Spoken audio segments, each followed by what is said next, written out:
Assalamualaikum warahmatullahi taala wabarakatuh. Halo pemirsa, kita berjumpa di Simposium Today. Saya Winda di sini sebagai presenter yang akan memandu bagaimana jalannya podcast kali ini di Simposium Today edisi perdana.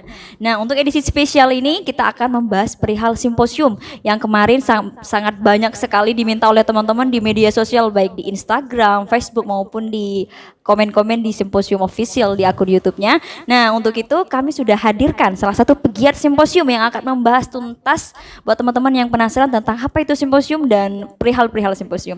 Nah, di samping kiri saya sudah ada Kak Fakihul Mukaddam. Selamat datang Kak, apa kabar? Ya, alhamdulillah baik. Iya, banyak sekali teman-teman yang bertanya, saya lihat di media sosialnya Simposium di IG atau di Instagram, Facebook ataupun di akun YouTube-nya bertanya-tanya sebenarnya simposium itu apa begitu Kak. Coba sekilas bisa Kak Faki gambarkan tentang apa itu simposium. Nah, sebenarnya simposium ini adalah sebuah komunitas, sebuah wadah bagi teman-teman untuk belajar. Nah, ini simpel tentang apa itu simposium. Namun secara kompleks, simposium itu adalah sebuah komunitas di mana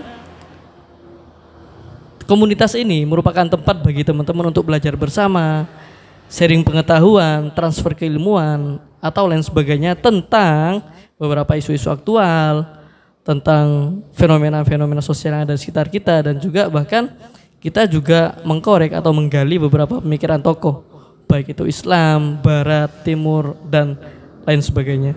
Jadi kita itu lebih pada sebuah komunitas keilmuan.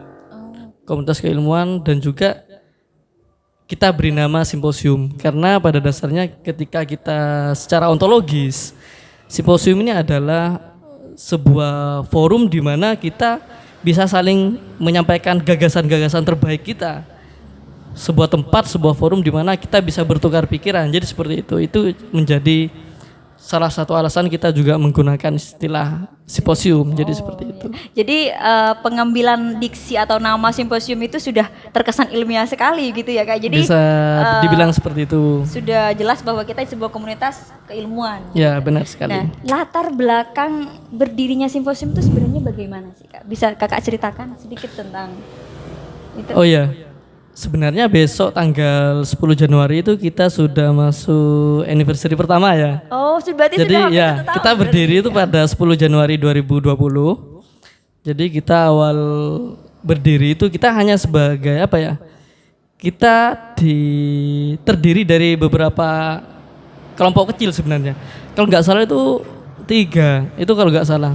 Namun kemudian dari beberapa kajian yang kita lakukan di awal-awal dulu itu kemudian banyak menarik minat dari orang lain, dari mahasiswa lain. Dan juga kebetulan kita juga emang berinisiatif dari awal ingin menjadikan komunitas keilmuan ini, komunitas simposium ini agar bisa menjadi wadah bagi beberapa orang dari berbagai latar belakang. Jadi kita di sini tidak tendensius, dalam artian kita tidak cenderung pada kelompok inilah, pada ideologi inilah, pada agama inilah. Enggak, kita tidak berfokus gitu karena kita pada dasarnya emang dengan tujuan untuk membangun keilmuan. Oleh karena itu kita kemudian menerima semua elemen, menerima semua orang, menerima semua mahasiswa dari berbagai latar belakang. Baik itu kamu organisasinya apa, kamu agamanya apa. Ayo kita berkumpul bersama di sini, kita saling bertukar pikiran, kita diskusi lepas tentang apa-apa yang sedang terjadi pada hari ini. Luar biasa sekali, berarti forum komunitas kajiannya ini tidak melihat latar belakang. Ya, benar. Walaupun jadi mahasiswa ataupun yang sudah jadi bukan lagi mahasiswa, baik dari agama Islam, Kristen dan berbagai agama lainnya bisa ikut nimbrung dalam kajian-kajian simposium begitu. Nah, adanya simposium center ini selain sebagai pusat kajian atau kajian-kajian rutin tadi, kegiatan-kegiatan insidental tadi, kira-kira apa selain kegiatan-kegiatan itu Kak? Fungsi adanya simposium center ini. Ya sebenarnya simposium center ini merupakan pusat segala kegiatan dari komunitas simposium ini. Jadi kita di sini selain diskusi, kita juga di sini menyediakan kopi. Mungkin bagi teman-teman yang ketika diskusi kurang wah gitu maksudnya mikirnya agak terhambat, itu guyonannya teman-teman bisa memesan kopi, jadi seperti itu. Terus juga Di sini kita juga membuka Simposium Books. Nah, ini toko buku mini sebenarnya ya. Jadi di Simposium ini ya, Center Kak, ya? ya, Oh. benar di sini. Iya. Jadi Simposium Center ini ada toko buku juga. Biasa kita menyebutnya dengan Simposium Books. Nah, kita awal membuka Simposium Book ini sebenarnya tidak hanya semerta-merta membuka ya, karena kita sebenarnya sebelumnya kita sudah melakukan mini riset tentang bagaimana budaya membaca di Madura sendiri, khususnya Pamekasan. Nah, dari beberapa hasil tersebut sebenarnya belum final sih sekarang, tapi masih ongoing gitu, masih bisa berjalan. Nah, dari beberapa paparan hasil riset tersebut yang sudah kami lakukan, ternyata 75% pemilih itu mengatakan bahwasanya keberadaan toko buku itu bisa membantu mereka untuk apa? Untuk membangun atau melestarikan budaya membaca tadi. Dan sekitar 25% itu menjawab kurang, jadi seperti itu. Jadi atas dasar beberapa temuan-temuan tersebut, kemudian kita inisiasi, kita langsung buka Simposium Book. Kita menawarkan beberapa buku dari berbagai segmen, genre, mulai dari politik, sosial, ekonomi, psikologi, hukum, dan lain sebagainya. Jadi bagi teman-teman selanjutnya yang butuh buku atau buku-buku rekomendasi dari dosen dan juga buku-buku bacaan bisa langsung kunjungi ke Simposium Center. Di sini kita menjual beberapa segmen tersebut. Oh, menarik sekali. Berarti jadi untuk teman-teman yang alasan kalau nggak ngopi, nggak bisa mikir, di sini sudah ada simposium yang sudah menyediakan beberapa macam kopi Nusantara. Dan juga buat teman-teman yang suka ngopi tapi biasanya di ruang kopi kurang produktif, di sini di Simposium Center juga menyediakan buku-buku buat teman-teman juga sambil ngopi bisa sambil baca-baca. Menarik sekali, luar biasa sekali. Dan teman-teman juga, oh iya, mungkin bisa sedikit gambarkan. Saya kemarin tertarik sekali dengan adanya websitenya Simposium. Nah, itu juga jadi salah satu tujuannya Simposium gitu, karena kan tujuan istilahnya ini kayak. Yeah. Jadi bagaimana Simposium itu kan ada tadi di beberapa media sosialnya juga, ada juga di tulisan. Nah, untuk di tulisan itu kayak gimana, Kak? Buat mungkin teman-teman nanti ada yang ingin mengirim ke websitenya Simposium.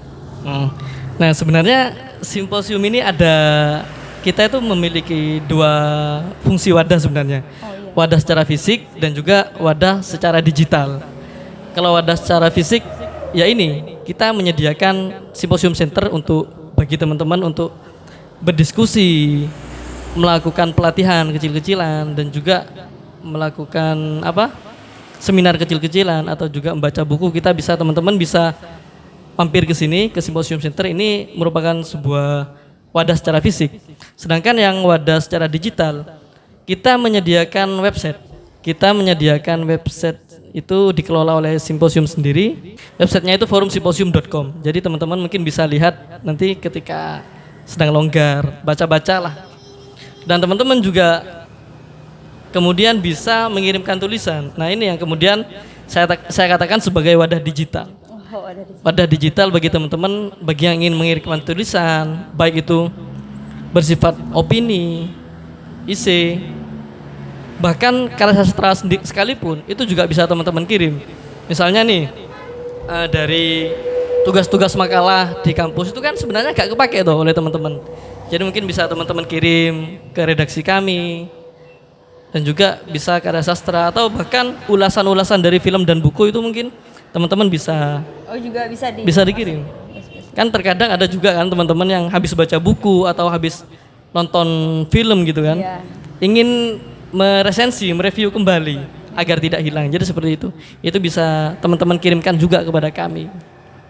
Jadi tidak hanya di fisik tadi ya, berarti kita sudah menembus di beberapa digital. Jadi teman-teman kalau yang sudah banyak menghatamkan buku, silakan diresensi, ditulis dan tulisannya bisa dikirim ke websitenya Simposium di forumsimposium.com. Ya, forumsimposium.com. Dan juga ini juga website kami itu yang forumsimposium.com ini sebenarnya tidak hanya dikhususkan pada sektoral saja, dalam artian tidak hanya difokuskan pada orang atau mahasiswa dari wilayah Madura saja, tapi umum. Buktinya sejauh ini sejak kita membangun website ini, sudah banyak beberapa tulisan dari luar Madura sendiri, dari mahasiswa asal mana? Bekasi, Jogja, bahkan luar Jawa itu juga banyak yang ngirim. Oh jadi tidak hanya untuk orang-orang Madura, mahasiswa Iya. Madura begitu ya?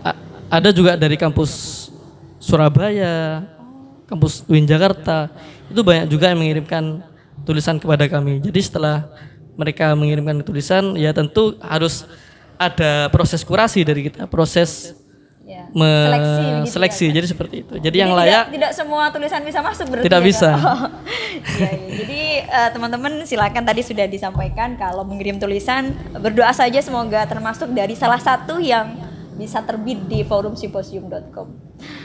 Mungkin itu sekilas tentang gambaran tentang bagaimana apa itu simposium, latar belakang simposium, dan semoga dari hasil video ini dan video perdana ini dalam Simposium Today, teman-teman bisa ikut terus memantau kegiatan-kegiatan simposium baik yang offline maupun di online. Sudah saya sebut tadi, bagi yang ingin penasaran dengan Simposium Center, silakan cek di Simposium Center di map sudah ada. Dan juga jangan lupa terus ikuti juga beberapa media-media sosial simposium. Tadi mungkin di bawah ini sudah ada, mungkin nanti dari pihak simposium. Ada di IG juga ada, di Facebook, dan ada juga Simposium Books yang bisa teman-teman telusuri. Itu saja dari saya Winda sebagai presenter di Simposium Today. Mohon undur diri, jangan lupa like, subscribe, dan nyalain loncengnya supaya terus tahu kegiatan-kegiatan Simposium Today. Itu saja dari saya. Terima kasih Kak Fakih Ya, ya. sama-sama. Oke, assalamualaikum warahmatullahi taala wabarakatuh. Waalaikumsalam warahmatullahi wabarakatuh.